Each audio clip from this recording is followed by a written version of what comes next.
जय श्री हरि, जय श्री कृष्णा।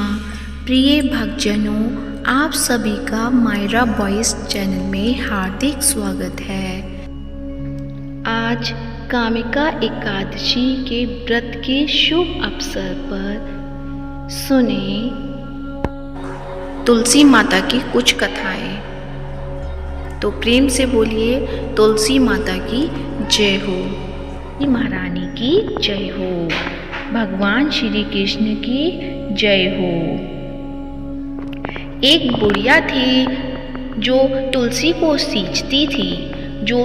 जब वह जाती तो तुलसी माता से कहती कि हे तुलसी माता, सत की दाता, मैं तेरा बिड़वा सींचती हूँ, मुझे बहू दे, पीले रंग की धोती दे, मीठा ग्रास दे, बैकुंठ में बास दे, अच्छी मौत दे, चंदन का काट दे, अच्छा राज दे, खाने को दाल भात दे, और 11 यानी एकादशी के दिन कृष्ण का कंधा दे।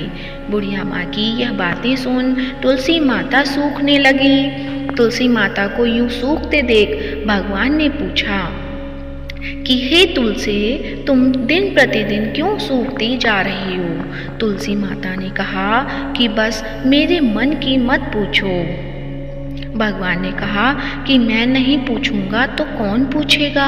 इस पर तुलसी माता कहती हैं कि एक बुढ़िया आती है और अपनी बात कहकर चली जाती है। मैं उसकी सभी बातें पूरी कर दूंगी, लेकिन कृष्ण का कंधा कहाँ से लाऊंगी? भगवान कृष्ण बोले कि वह मरेगी तो मैं अपने आप ही कांधा देने आऊँगा। तुम बुढ़िया माई से यह बात कह देना। इसके बाद बुढ़िया माई मर गई। बुढ़िया के मरने पर सारा गांव इकट्ठा हो गया और उसका अंतिम संस्कार आने पर उसे उठाने लगे, लेकिन वह बहुत भारी हो गई, जिससे उसकी अर्थी टस से मर्च नहीं हुई। सभी बोले यह तो बहुत संस्कारी थी, बहुत पूजा पाठ करती थी, कोई पाप नहीं किया, फिर यह इतनी भारी कैसे हो गई? बूढ़े ब्राह्मण के भेष में भगवान आए और कहने लगे यह भीड़ कैसी लगी हुई है? तब गांव वाले बोले कि एक बुढ़िया मर गई है और वह इतनी पापिन थी कि उसकी अर्थी नहीं उठ रही है, वह बहुत भारी हो गई है।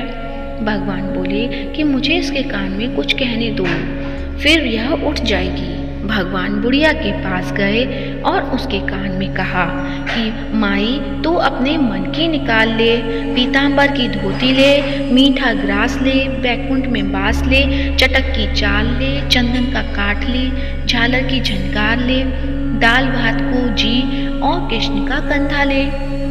भगवान की सभी बातें सुनकर बुढ़िया हल्की हो गई। भगवान अपने कंधे पर उसे ले गए। बुढ़िया को मुक्ति मिल गई और वह बैकुंठ को चली गई। हे तुलसी माता, जैसे आपने उस बुढ़िया माई की मुक्ति की, वैसे सभी की करना। जैसे भगवान ने उसे कंधा दिया, हमें भी देना। और तुलसी की पूजा जो भी करे उसे उसका अत्यधिक महत्व होता है। तो प्रेम से बोलिए माता तुलसी की जय हो, कृष्ण भगवान की जय हो। अब सुनते हैं तुलसी माता की दूसरी कथा। शिव महापुराण के अनुसार पौराणिक समय में दैत्यों का राजा दंभ हुआ करता था।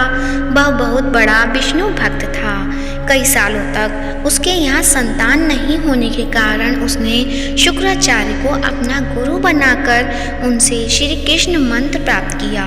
यह मंत्र प्राप्त करके उसने पुष्कर सरोवर में घोर तपस्या की।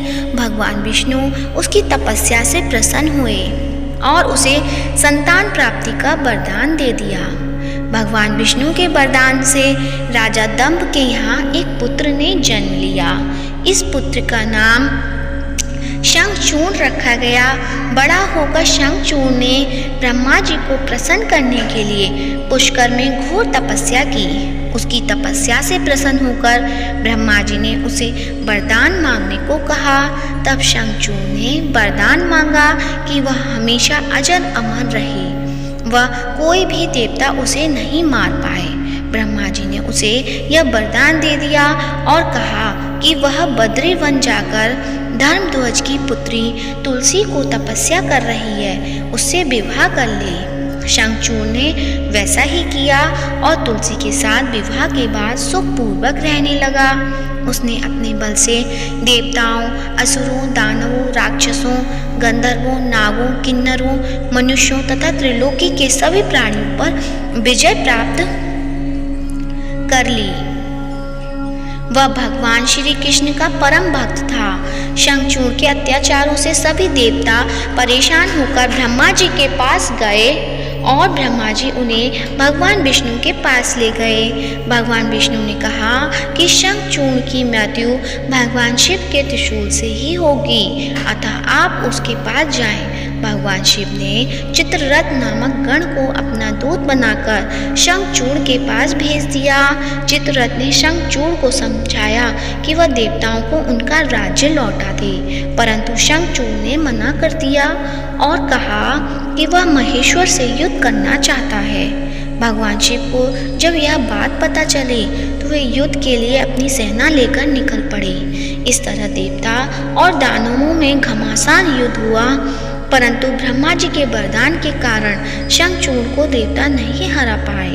भगवान शिव ने शंखचूड़ का वध करने के लिए जैसे ही अपना त्रिशूल उठाया, तभी आकाशवाणी हुई कि जब तक शंखचूड़ के हाथ में श्री हरि का कवच है और इसकी पत्नी का सतीत्व अखंडित है, तब तक इसका वध असंभव है। आकाशवाणी सुनकर भगवान विष्णु वृद्ध ब्राह्मण का रूप धारण कर शंखचूड़ के पास गए और उससे श्री हरि का कवच दान में मांग लिया। शंखचूड़ ने वह कवच बिना किसी संकोच के दान कर दिया। इसके बाद भगवान विष्णु शंखचूड़ का रूप धारण कर तुलसी के पास गए। शंखचूड़ रूपी भगवान विष्णु ने तुलसी के महल के द्वार पर जाकर अपनी विजय होने की सूचना दी। यह सुनकर तुलसी बहुत प्रसन्न हुई और पति रूप में आए भगवान का पूजन किया, वह रमण किया। ऐसा करते ही तुलसी का सतीत्व खंडित हो गया और भगवान शिव ने युद्ध में अपने त्रिशूल से शंखचूड़ का वध कर दिया। तब तुलसी को पता चला कि वे उसके पति नहीं हैं, बल्कि वे तो भगवान विष्णु हैं। क्रोध में आकर तुलसी ने कहा कि आपने छल पूर्वक मेरा धन भ्रष्ट किया है और मेरे पति को मार डाला, अतः मैं आपको श्राप देती हूँ कि आप पाषाण होकर धरती पर रहें। तब भगवान विष्णु ने कहा, देवी, तुम मेरे लिए भारतवर्ष में रहकर बहुत दिनों तक तपस्या कर चुकी हो। तुम्हारा यह शरीर नदी रूप में बहकर गंडकी नामक नदी के रूप में प्रसिद्ध होगा। तुम पुष्पों में श्रेष्ठ तुलसी का वृक्ष बन जाओगी और सदा मेरे साथ रहोगी। तुम्हारे शाप को सत्य करने के लिए मैं पाषाण यानी शालिग्राम बनकर रहूँगा। गंडकी नदी के तट पर मेरा वास होगा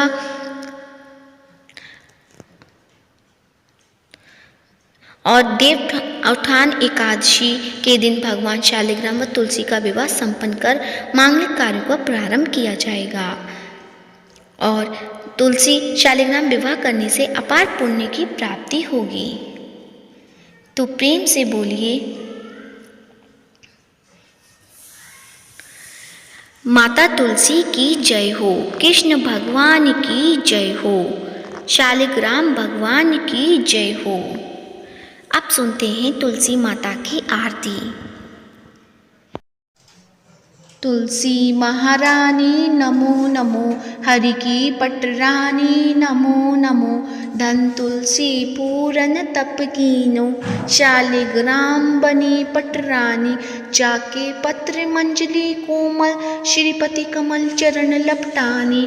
तुलसी महारानी नमो नमो, हरि की पटरानी नमो नमो, धूप दीप नैवेद्य आरती, पुष्पन की वर्षा बरसानी, 56 भोग 3600 व्यंजन, बिन तुलसी हर एक न मानी।